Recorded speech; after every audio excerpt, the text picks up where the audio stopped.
ये अभियुक्त, जिसका नाम वसीम उर्फ जॉन मॉडल है, ये खान आलमपुरा का निवासी है और थाना जनकपुरी का हिस्ट्री शीटर भी है।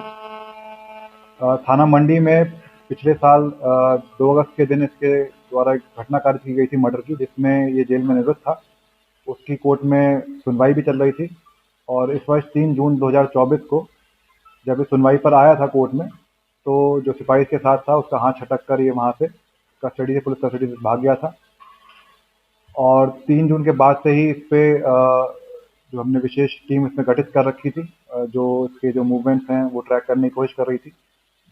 मामले की गंभीरता को देखकर इसमें एसएसपी सर द्वारा इसमें 25,000 रुपये का इनाम, जिसको बढ़ा के डीआई सर ने 50,000 रुपये का इनाम किया था इस पर। और सर्वेलेंस के माध्यम से और स्क्वाड टीम के योगदान से, जिसमें मुख्य रूप से जो इंस्पेक्टर सदर बाजार हैं सूबे से और सब इंस्पेक्टर प्रमोद रावल हैं, जो हमारी पूरी सर्वेलेंस टीम है, इन सब ने बहुत अच्छा कार्य करते हुए इसको अभी 24 तारीख को उड़ीसा से गिरफ्तार कर लिया है, पुरी जिले से। और इसको हम ट्रांजिट रिमांड पे लेकर आए थे वहाँ पर, और आज इसको हम लोकल कोर्ट जो हमारा सहारनपुर में है उसके सामने हम पेश कर रहे हैं इसको। जब इससे पूछताछ की गई थी पुलिस द्वारा, तो पुलिस ने घटना इस तरह बताई है कि ये जो पूरी प्लानिंग थी कोर्ट और जेल से भागने की, ये इसके दिमाग में तब आई थी जब इसको लग रहा था कि इस पे जो आजीवन कारावास का पूरे पूरे आसार बन रहे हैं इस केस में, जिसकी सुनवाई चल रही है।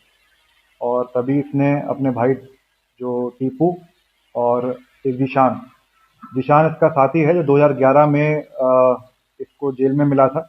रहने वाला मुख्य रूप से ये कैराना शामली का है। इन सब लोगों ने ये प्लानिंग बनाई थी और इस प्लानिंग के तहत टीपू इसको उस दिन जब कोर्ट में मिलने आया था 3 तारीख को, तब उसी की स्कूटी से लेकर वहाँ से भागा था। उसके बाद इसने इसको हबीबगढ़ छोड़ा था। हबीबगढ़ से ये किसी न किसी पब्लिक वाहनों से कैराना पहुँचा। कैराना में करीब ये 17 से 18 दिन रहा और उसको पनाह देने वाला जिशान ही था। और उसके बाद जब पुलिस की निगरानी, थोड़ी सतर्कता कम हुई, तो ये और इसकी पत्नी दोनों को ही लेके जिशान उड़ीसा चला गया। उड़ीसा में इसने अपना एक ड्राइवरी का काम पकड़ लिया था और वहाँ पर ये छुपते छुपाते हुए रह रहा था। इसने अपने मोबाइल सब चेंज कर दिए थे और किसी भी तरह से इसने अपने जो रिश्तेदार हैं, घर वाले हैं, उनसे सभी संपर्क तोड़ दिए थे।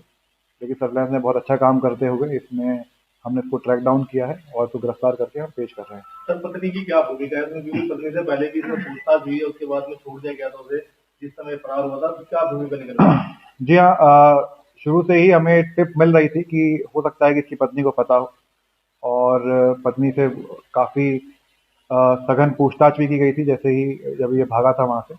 लेकिन उस टाइम पर कोई किसी तरह का क्लू नहीं मिल पाया था। पत्नी को छोड़ना भी एक स्ट्रैटेजी का पार्ट था, जो हमें पूरा भरोसा था कि पत्नी इससे संपर्क जरूर करेगी और तब इसका पकड़ना हमारे लिए आसान हो सकता है। उसी स्ट्रैटेजी के तहत इसको छोड़ा गया था।